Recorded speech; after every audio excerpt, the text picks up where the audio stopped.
Good day, this is Tim Gillio. It's Halloween 2019. This is the rest of the story.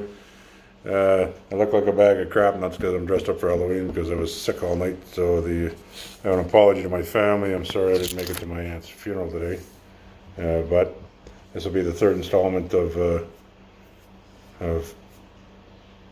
separation or civil war.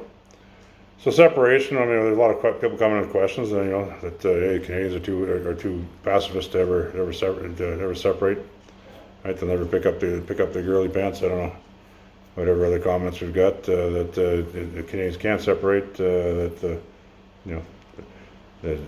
Clarity Act prevents that, and that's actually probably true. We're actually going to discuss that in a second. I just watched two lawyers go at it back to back. Last night while I was busy talking to the Great White Telephone. So we're gonna, before we carry on with that, let's think about where we're going. I mean, we have a nation that's today, what big news today was in Canada disappearing. Now I have a lot of other opinions on that. Of course, that fits right into what my expertise is. Having opinions on people like in Canada. I don't have a particular favor for in Canada of all the oil and gas companies I've worked with. I find them, as most people do, to be repulsive and reprehensible. Right? So them leaving is not as big a deal as you want, other than the fact that they were one of the original oil companies in Canada. They have a tendency to not have any respect for anybody's intellectual property or anybody's property or physical property in that respect. So, I mean, good luck with them in the U.S. To think that by changing their name, they're going to escape liabilities, and there's some other things that we've talked about. That's not going to happen. We've made sure we've shared those liabilities with the American administration. They're well versed in them. What's coming down the pipe now, as we see sooner is the executive order of December 21st, 2017 by the U.S. American government was confiscation of assets of all individuals involved in human rights abuses and corruption. So you say, how does it apply to Canada? It's very important. It's going to be extremely important as far as our current administration goes with the young Trudeau. Young Trudeau is so tied into these globalists. Unfortunately, he like the rest of these globalists, he has blinders on. He doesn't realize that globalization is pretty much a dead and dying art. The crap we're going through the U.S.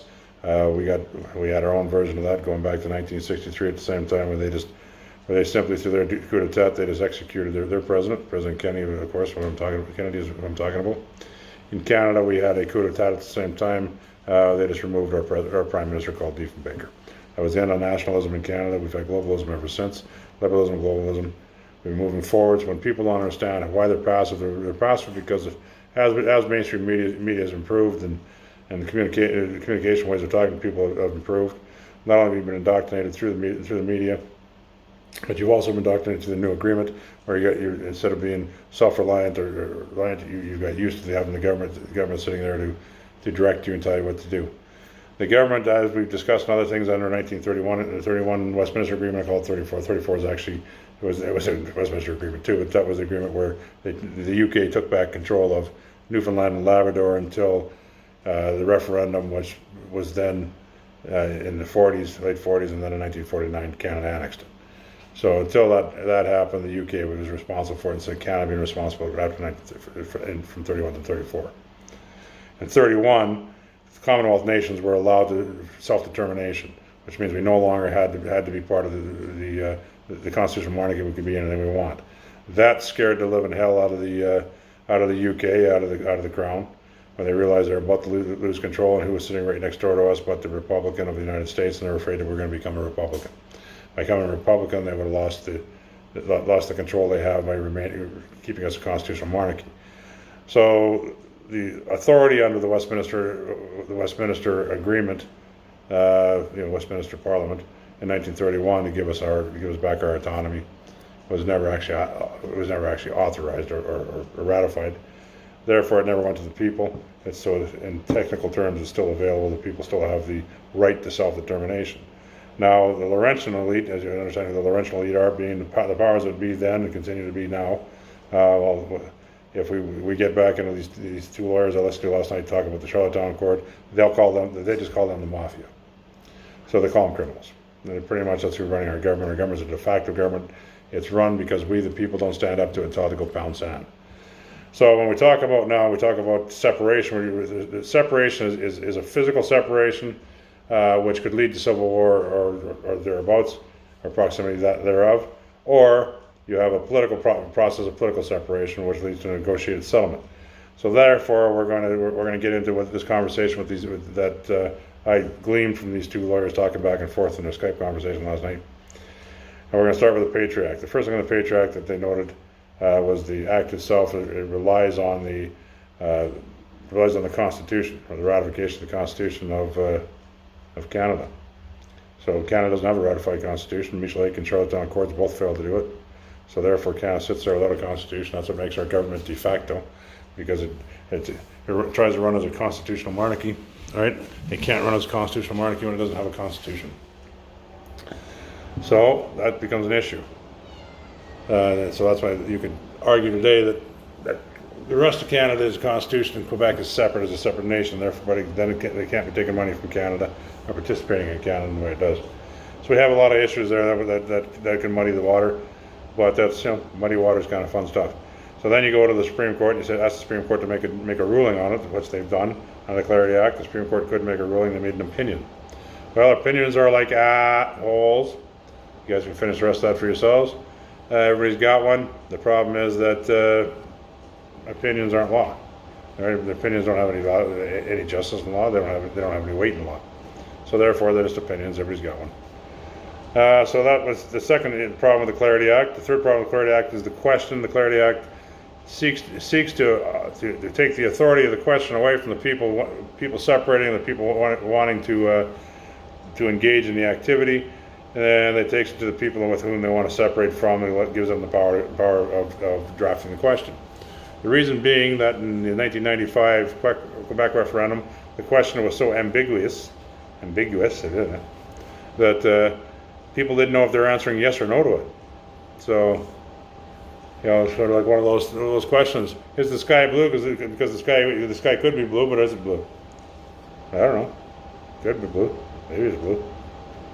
That's what the reason it's called the Clarity Act is really based on the question. The question was so ambiguous that the government, the no side, the federal government, spent a lot of time, having to figure out first of all if they were the no side or the yes side of the question.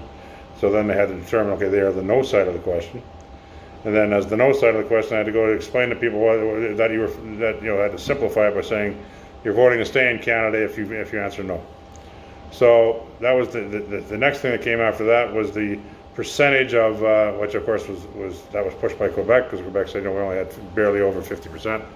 Therefore, they wanted a clarification on the percentage. So the rule in there now is 50 plus 1 is well, that's what they call a majority everywhere in the world but Canada now, especially under the Clarity Act. In the Clarity Act, it can be 99% plus 1, and it's still not a guarantee of separation. All you get now by having a majority is you get a guarantee, right, that you have a negotiation. You're not negotiating with the government. Sorry, I can laugh. So you go through all this political process of theater, right, and at the end you're just back to where you could have started in the first place. So we're going to negotiate a separation. So reality, is it politically probable that you can separate from Canada? Absolutely not. Right? They're not going to let you politically separate from Canada. So that takes us to the next portion of separation from Canada. Will people stand up and fight a civil war? So one of the things is we're so spread out, there's so few of us. That actually works in our advantage. So anybody who's been around understands how things like the Colombian Civil War worked. Why did it work in their advantage? I mean, where did you fight the war? Where do your guerrillas? Your guerrillas are always in your isolated areas. The reason being is they can hide, right? They can hide amongst the people. They can hide out in the jungle. That's how guerrilla warfare works. Then they can infiltrate your cities, do their business, and leave. So there's autonomy and freedom. So that's one of the reasons they allow you to do that. That's why how civil war works, or how guerrilla warfare works. Now, civil warfare as a unified front. We discussed how that would kind of happen, how it's happened everywhere else in the world. Now, Canada being so many autonomous regions based on either our personal, our personal ethnicities, our cultural backgrounds, various other reasons, economic, geographic. There's lots of reasons that we become autonomous or semi-autonomous. So we discussed that in the last video, so I don't want to get too far into the woods on that one, because this one here's got way more stuff to deal with. So now we have to deal with the psyche of Canada. How do we get to the psyche of being such a pacifist nation where we're not willing to stand up for our own rights? You'll stand there. There's an old saying: "They came for my neighbor, I did nothing. They came for my son, I did nothing. And they came for me, there's nobody left to do anything for me." Along those lines, I'm not going to get into try to quote it exactly. Just trying to get the gist out there so you understand what I'm talking about. So that's where we're at with those. I'm trying to put my head down and go to sleep on us. The other thing we're looking at right now is we're looking at to get to that position, we got to say, okay, what happened to nationalism? It seems like the media just jumps all over it, right? So I mean, you got populism and nationalism and conservatism. They're such evil little bastards, right? Well, let's figure out why. I got a little article for us. Now, just for fun, just for you guys to think that the police and the military are against you, let me tell you something, they're not. I got sent this by David Force, who's he belongs to a group I belong to called the Canadian Combat Coalition National group, and it's filled with ex-veterans and ex-police officers and some current members of both the force and the police force, both forces. They're a group that wants to seek truth. I mean, they understand that they're going to be called on by our government, and they understand the government's de facto. I mean, we're not dealing with people that aren't intelligent, and they like to research and find out what the truth is, or as close to approximately to it as you can get, a little understanding. And to understand things, like I repeated before, you have to understand a little bit of history. Not history they teach in school, the liberal schools. That's not history. That's called indoctrination. So let's look into who did what to where, right? Not the people they wipe out of history. So this gentleman, he's a younger gentleman, mid-30s, by the name of Matthew Erat. So Matthew is a journalist, a lecturer, and he's the founder of the Canadian Patriot Review. He's the Strategic Cultural Foundation is the name of the website that I'm on. We're actually going to go through 3 of his articles briefly, as briefly as we can. It's going to end up being a longer video. But the reason we're doing this is so we can set up how the Canadian psyche got set up, how a relationship to what's going on in the world today, why civil war probably isn't going to be necessary. Separation may happen, but it's probably not going to happen either, not going to be necessary. Our political structure, the people in power today in our political structure, right from our premiers, the people that we might look up as being decent premiers, people like Kenny, anything that's globalist by nature, they're probably not going to survive much longer. The people themselves are going to throw them out. And we're going to give you the reasons why. We're going to put these articles below at the bottom of this, so you can find this website and you can go read the articles in detail for yourself. I tried to read. I went through 2 of them. There's 4 of them here I really want to look at, but I tried to go through 2 of them, and it was an hour and 20 minutes. Just by the time I could get through, and I'd even throw the other contents of history that I see is missing. But this gentleman's done a bang-up job. There's a few things I agree with, a few things I disagree with.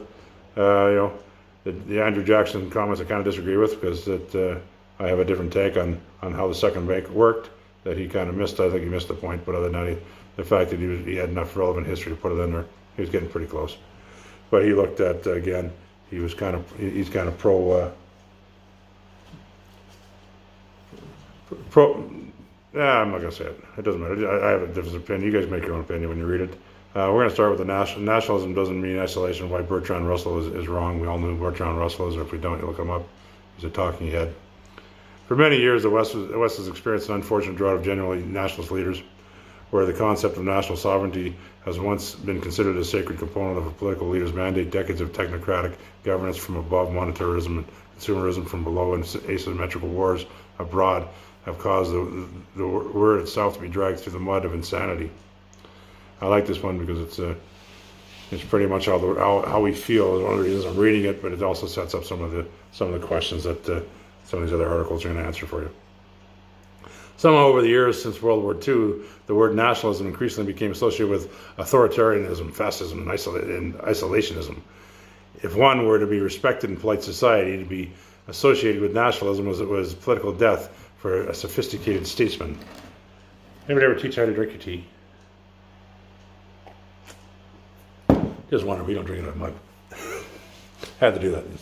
Have to have a little bit of fun with this. These tendencies become a cartoonish joke when poster boy for neoliberalism by the name of Justin Trudeau celebrated his election victory in 2015 by proclaiming that he was the leader of the world's first post-national state. Of course, Justin was then responding to the authoritarian nationalist, apparently disrupting the world order by annexing Crimea in the case Putin's Russia, and imposing unwanted development on poor countries, as was the case with Xi Jinping, China. The U.S. elections were just around the corner, and it was obvious that Hillary Clinton couldn't possibly lose. I still love watching those damn videos and all the talking heads, all the media down there election night 2016 losing their heads. That was hilarious. Can't wait for 2020. Today, 2019, world looks very, very different from the Obama-stained one that Justin lived in when he uttered those ridiculous words. And we know the relationship with Obama, and this is very important what this guy says here, because actually he hits it bang on. Since 2015, Russia has succeeded in completely turning the tide of chaos in Syria, and the new Ukrainian government has even responded positively to reviving the Steinmeier formula, granting a special administrative status to eastern Ukraine. That was an agreement that they had with Russia, where they allowed Russia to do a little bit of the development on their natural gas, but run pipelines through the eastern part of Ukraine into Europe. One of the reasons that it doesn't talk about it here, but one of the reasons that Clinton and Obama, to their campaign, and the CIA had created a coup in Russia to overturn the Russian-friendly administration at the time. And remember, the guy had to run into Russia that created the Crimean War. So that whole thing was run by the Obama gang. But we're going to find out a lot more about those guys, and the criminality is going to go on there is phenomenal. The stuff is going to come out. I can't wait to watch them swinging. I wonder if I want them to hang them slowly though, so they can bring them back and hang them many times. I mean, just they can throw Trudeau on there with them if they want. Reviving the Steinmeier formula, granting a special administrative status for the East Ukraine. China has succeeded in overthrowing the neo-colonial agenda of the IMF, International Monetary Fund, and has brought an alternative development model with the Belt and Road that now has 130 countries officially on board, including the U.S., believe it or not. So the Trans-Pacific Partnership scam, right? Thank God it's dead. I mean, Trudeau still thinks it's there, but the guy smokes a lot of dope, which was considered a done deal in 2015. It does a lot of coke on it too. Has entirely collapsed, as has the momentum to build a military encirclement of China using the nuclear threat of North Korea. So again, these are like the same thing as as Iran. These are puppet states that slowly Trump's been removing their authority or their power. So he's done a good job on Korea. Iran's getting their what's up handed to him right now. Trump's restoration of America's traditionally nationalist route, tied to his commitment to defuse a multitude of American foreign military enmeshments, as witnessed in his recent push to get out of ridiculous endless wars in Syria and Iraq, and constant appeals to get along with Russia, have begun re-infusing the word nationalism with the dignity it lost long ago. Trump's September 24th UN General Assembly speech was a refreshing defense of nationalism, which boldly stated that the future does not belong to globalists. The future belongs to patriots, and was a breath of fresh air for all sane onlookers. I watched that speech. That was awesome. I think we did a video on it. If you didn't watch it, I would go and I'd look it up and watch it. It was he basically put the New World Order on notice that you're done, the UN, that you're pretty much finished too. It was very important because, again, in the contents of whether we end up in a civil war or separation, how it's going to take about, depends on these outside forces. Anybody paying attention knows that 2 days ago in Utah, there was reports on the news of journalists being kicked out of a building because the UN had taken over the building. What they didn't report on accurately was the fact that the Utah government had invited the UN in there. The city that was in invited the UN in there. Yes, the UN is in there, getting ready and writing the laws for 2030. Basically, the removal of the population and basically the elimination of the population down to 500 million people. So again, when you're looking what's going on today, we have the rising of nationalist sentiment all around the world. The globalists with their immigration policies and their total destruction of economies and the disaster, enslavement of society, of humanity, the crippling of humanity. People have had enough.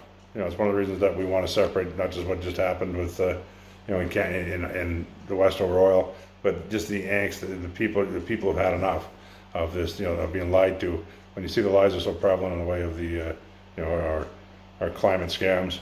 The climate scams have been going on a long time. When you get into one of these, it'll go right all the way back to Maurice Strong.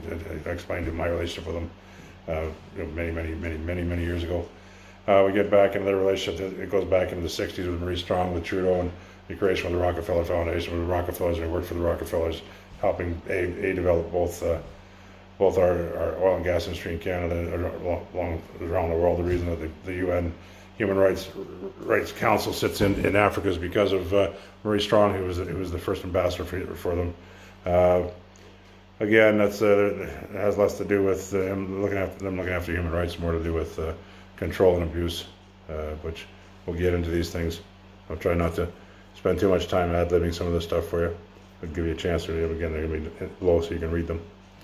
So the entire campaign to no, of course, sanity cannot be tolerated in the minds of indoctrinated globalists. We see that all the time. I mean, if you think Trudeau or Climate Barbie or the rest of these people are sane, they're not sane. They all belong in the loony bin. I mean, literally, you've got the loonies running the loony bin. The entire campaign to destroy Donald Trump, going back to 2015, used every desperate lie imaginable in a vain effort to destroy the dream of a post-national state world order, which is inherently refused to believe has collapsed. Which the adherents, refuse to believe has collapsed entirely. So when you're looking in the States, basically it's collapsed. That's what's going on with this impeachment stuff, where it's insanity what they're trying to do. I mean, they've thrown out the rule of law, they've thrown out any common sense. We're just going to impeach for the sake of impeachment. They do what they want. They're going to lose. Most of them are going to end up probably hanging. This includes Hillary's attack on Trump for calling for peace in Syria on October 7th. To the liberal media establishment becoming pro-Bolton literally the moment, Bolton, you got to remember one time he used to also be the ambassador to Canada. The neocon hawk was fired for pushing a Libya model on North Korea. Here, the Washington Post led the pack, exclaiming, John Bolton has finally spoken, and he put up a big warning sign to Trump and North Korea. Then asked whether he might be a key witness to the Democrats' impeachment inquiry over Ukraine. Of course, he hasn't. That didn't come about. The coup called out. Not only has Trump gone on the offensive, calling this process a coup d'etat, which it is. See, even Americans speak French. Which it is, but has also launched a vast investigation of the real perpetrators of the Russian Gate, both within America and beyond, led by William Barr and teams of investigators who have just returned from Italy after the second meeting with Italian intelligence chiefs over the role of MI6, the UK's intelligence service, connected Joseph Misfa, a key operative behind Russiagate. While some people have chosen to treat Trump as a paranoid conspiracy theorist, President Putin demonstrated his understanding of the coup by calling out the deep state forces managing Ukraine, who are attempting to destroy a potential Russian-U.S. alliance, when he said, "We see what is going on in the United States. Some forces are using any pretext to attack President Trump. Now that is Ukraine, and all the wranglings leaked to it. I mean, the relations with Ukraine and President Zelensky, that once again confirm we had nothing to do with the U.S. political games from the very beginning. They have just looked for pretext to attack the elected president. President Zelensky, remember, is the president that they instilled. They've just come out now with the media down there is not reporting it. Media up here is not reporting it. But the Ukrainian government has just finished an investigation where they did, in fact, interfere on the behalf of the behest of the Hillary Clinton campaign. They've also laundered money on behalf of their campaign to the IMF, International Monetary Fund, which, if you look at that up, that's an offshoot of is run under the Rothschilds banking system, or the International Bank of International Settlement, which controls that, the International Monetary Fund, the World Bank. All these things are important when you look at what China's trying to do. China under the BRICS, Brazil, Russia, India, China, and South America, tried to create a competition, a competing banking system, international banking system, international money fund, international monetary fund, international World Bank, not without using usury, based on commodities, backed by gold. We all know what kind of happened over the Obama years, but both we see where South Africa is today. We see where India is basically had to close up its borders. Russia has been had to get to the point of threatening nuclear war. China has become somewhat militaristic. Then we ended up with, of course, Brazil. They totally destroyed their political structure. So we can see what happens when you try to take on the globalists. They have a tendency to not play fair. They don't worry about laws. They worry about you abiding by their laws, but they don't abide by any laws. We see that going on in the U.S. right now. So this is important what's happening down there, because this is allowing us to move forward with well, you're going to see with these executive orders that Trump's come out. People got to pay. It's time to pay the piper. So most of the liberal establishment zombies today who champion a post-national state world order honestly don't have a clue where their convictions come from. So in other words, most of these people running around like retards, Antifa, and doing these college-educated individuals, they've been indoctrinated. They have no idea why they're actually doing it, because it all started way back even before I was born, back in the a long time ago. So they do not know why they equate nationalism with authoritarian tyranny, or of course, when one considers that all popular revisionist history books, right, they revised them so that they don't tell the truth, right? History books tend to assert that the fascism of Mussolini and Hitler arose out of nationalism, not Anglo-American financing. Now, another one you'll talk about, where it talks about the collapse of the New World Order financed by the Bank of England, right, by the UK. That's what we're talking about here. That was what led to what you'll find in other ones we talked about before, the Bretton Woods Agreement. The Bretton Woods Agreement was at the end of the war, after the Allies had won. The UK, with its pound sterling, was so indebted it could no longer be the trade dollar of the world, so the U.S. become the trade dollar. Of course, gold-backed trade dollar, which we finally come off in '71 in the U.S. with the creation of the fiat dollar in '74 in Canada. So were they illegal? There's still a legal question about that hanging over Canada. We have the Comer versus Bank of Canada sitting at the Supreme Court level right now. It actually won its lower court case and was overturned in 2015 by the Supreme Court, but it still sits there on the docket, waiting for a new argument. So it doesn't have to go through the whole process again if somebody decides they want to take down the central bank and then repatriate all the gold and silver they took from us. It could be like the leprechaun. Now, it shouldn't come as a surprise. Nationalism, we are told by such influent eugenic-loving globalist scholars as Lord Bertrand Russell, is pure selfish egotism, which, if left unchecked, will only consume all of its resources until scarcity and overpopulation demand it rapidly dominate and subdue its neighbors until the world succumbs to the will of the global tyrant. Russell lets believe that nationalism is inherently incapable with a peaceful world because humans are just as selfish and bigoted as Russell Bertrand. So in other words, when men fight, 1916, right? Russell Bertrand in his When Men Fight, 1916. That's when he wrote it. The guy's been dead a little while. He wasn't dead soon enough. He still got the right stuff. If men had any strong sense of community of nations, nationalism would serve to define the boundaries of the various nations. But because men only feel community within their own nation, nothing but force is able to make them respect the rights of other nations, even when they are asserting exactly similar rights on their own behalf. A lifelong advocate of world government depopulation and associated advocates of a unilateral nuclear war against Russia, Bertrand Russell always made the case that the primary tool to condition our society away from nationalism must be education and mass psychology. In his 1951 Impact of Science on Society, this father of modern liberalism said, now, if you understand what I'm talking about, how you've been indoctrinated your whole life, this is where you're getting it from, okay? I think the subject, which will be the most important politically in mass psychology, its importance has been enormously increased by the growth of modern methods of propaganda. Of these, the most influential is what is called education. The social psychologists of the future will have a number of classes of children, of school children, on whom they will try. Hold on a second, I gotta deal with these guys. Hey! Piss off. Sorry about that. Cats are out of control. Anyhow, the social psychologists of the future will have a number of, those are wild cats too, because you want to know. But I left the door open now, there's a bunch of cats in here that I got to get out, that I got to kick out of here. The social psychologists of the future will have a number of classes of school children on whom they will try different methods of producing an unshakable conviction that snow is black.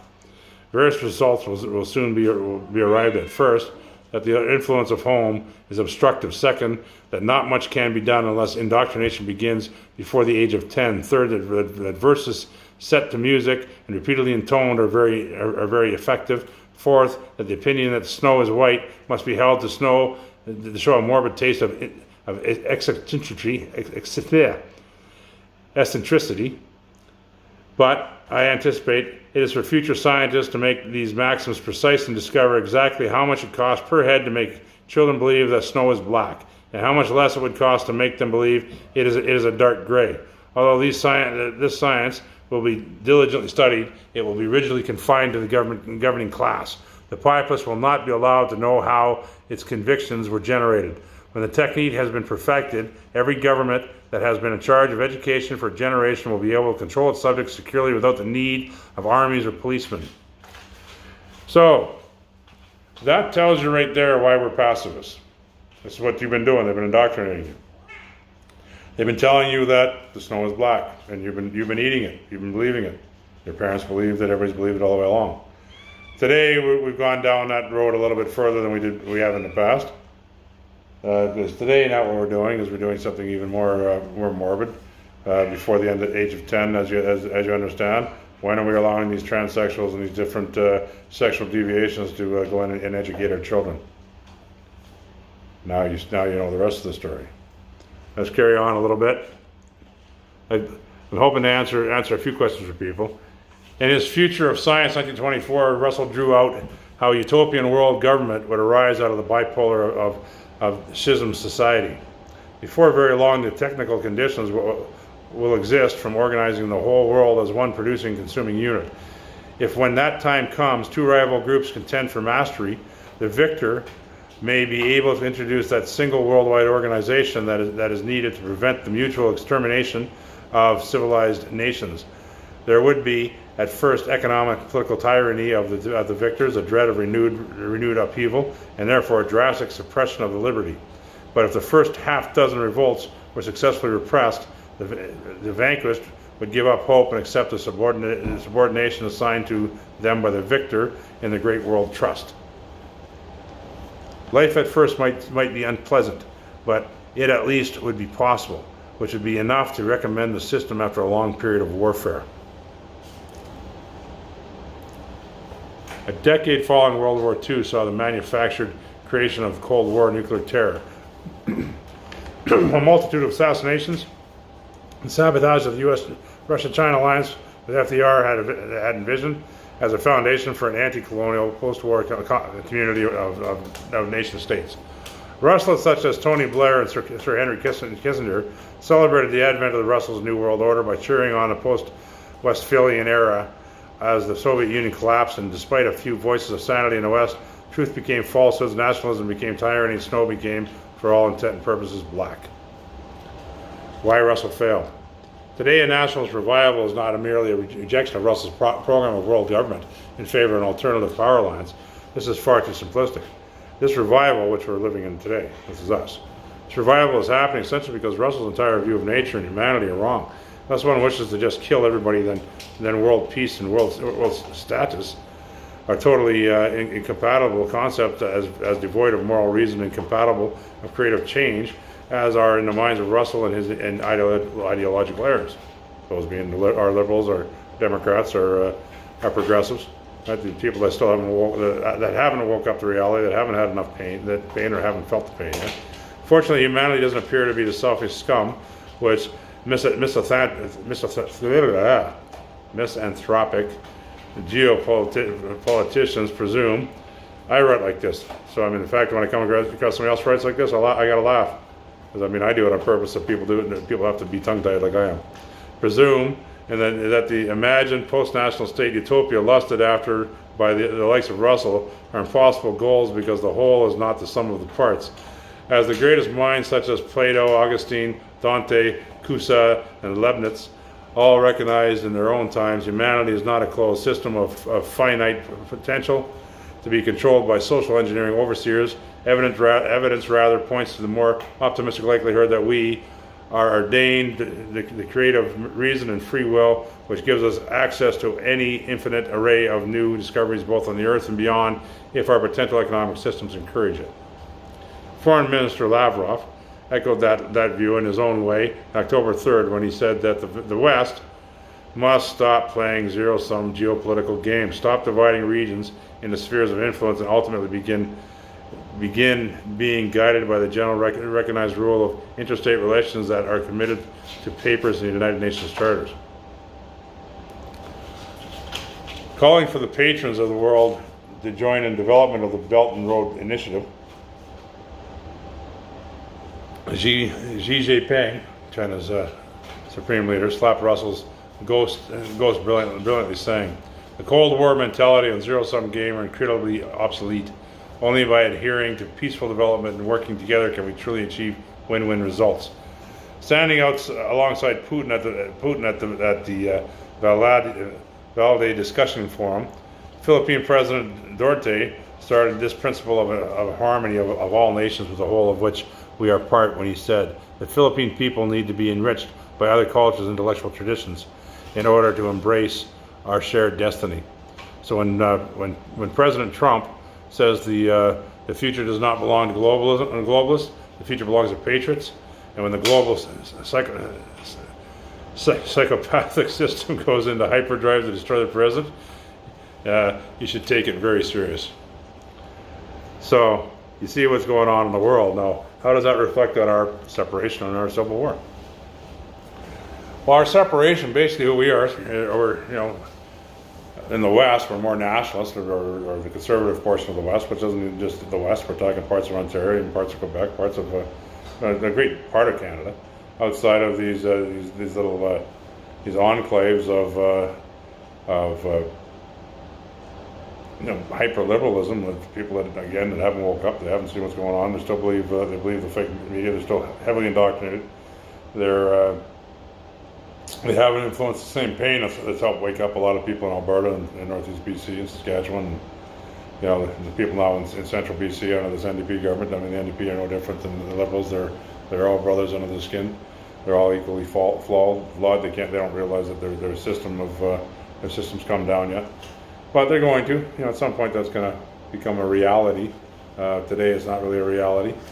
So, what is coming is the back door, right? So, right now, if you look at what's going on in the U.S., we know, as we talked about before, we have these sealed indictments. These sealed indictments, so far, most of the unsealed ones have dealt with foreign nationals or foreigners. A lot of them have dealt with of particular issues of interest, which are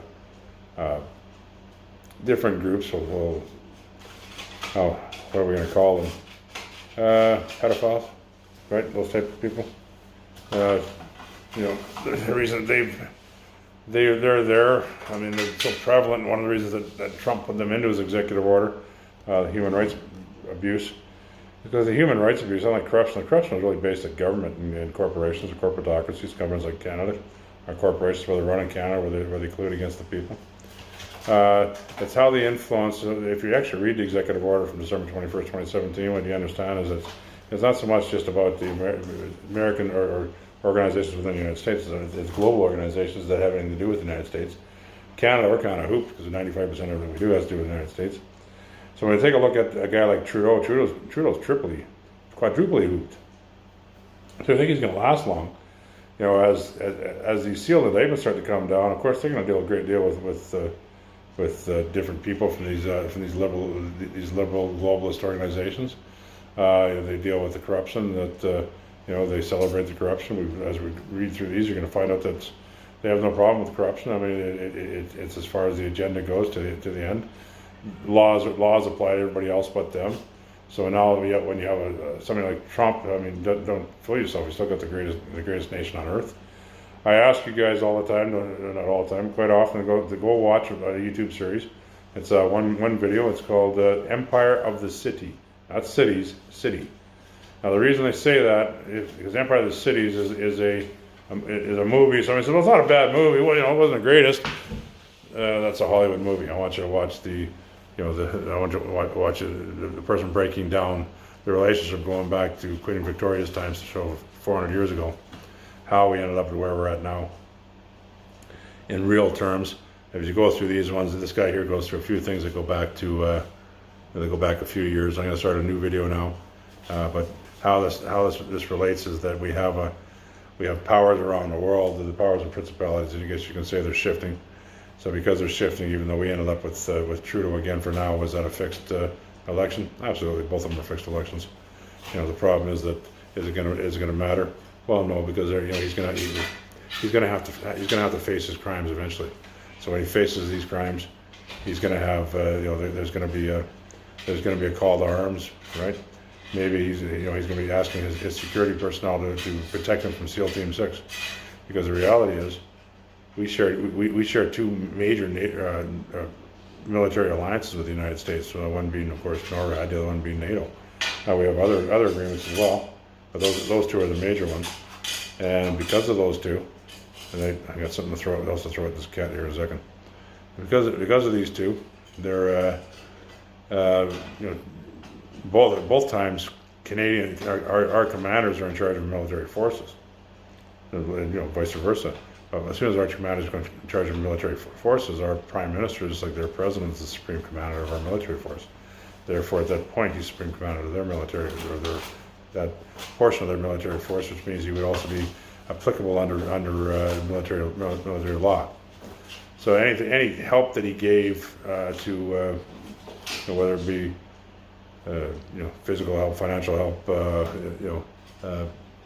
use of our intellectual services or intelligence services to any attempted coup against the sitting president of the United States, would also make him liable for a charge of most likely treason because of his connection to the military. But I know there'll be charges there. You can guarantee that he's going to have a little bit in Gitmo. So if his he got to find out if his daddy really was from Cuba, see how well he tends. So that's kind of where we're at for that one for now. I'm going to let that one go. So that one I just read was the nationalism doesn't mean isolation by Bertrand Russell is wrong. The next one we're going to go on to, we're going to get on to how the deep state overthrew the last nationalist government of Canada in 1963. So you get a little bit of background to it. Then we're going to finish off with Carney's green cryptocurrency, the precursor of the financial meltdown, which is coming right away. How that's going to influence whether or not we actually ever get to separate, or any of this stuff's ever going to happen. Central bankers go green. Now all these things are coming down fairly quickly. I mean, they're trying to keep it up until after the election 2020 in the U.S., but they're coming down fairly quickly. And I think that's what you're going to see. You're going to start to see a lot of these Democrats, these Democrats start to get arrested. You got an election coming in the UK in December, which should see Boris Johnson win with a landslide this time. And enough that they're going to end their Brexit. Once they do that, they're going to destroy the European Union. Once you destroy the European Union, that leaves the United Nations. The United Nations has kind of overstepped its boundaries. It's going to go the way of the League of Nations. It's become basically useless as its intended, its originally intended objective. So it'll be replaced with something else. So again, that's where we're at. So let's go back to what overthrew the nationalism. That's going to be the next one I'm doing. It fits into again with how the psyche set up within the why we as citizens we have a hard time perhaps creating the necessary militias to have a civil war. But again, that just becomes a matter of pain. Once people start to wake up and they start to understand this stuff, so you start sharing these videos with people, and you start sharing these websites and start saying that, hey, we've got our own military and our police, the active duty ones too, they're watching this stuff too. They know what you know, right? They're not your enemy, right? Like I said, you go to the police. I have gone to the police many times. Look, when shit hits the fan, because we know shit's going to hit the fan. But, you know, tomorrow you go to the bank and there's no money in the bank. What do you think's going to happen, right? So, you know, it's long before Trudeau gets a chance to take our guns, and out west, it's a useless thing to do. You know, the police out here might just determine everybody doesn't have guns if they're smart. Yeah, you guys have a good one. I'll give you another one here right away. I'll try to get 2 more done here real fast. Then I'm going to bed.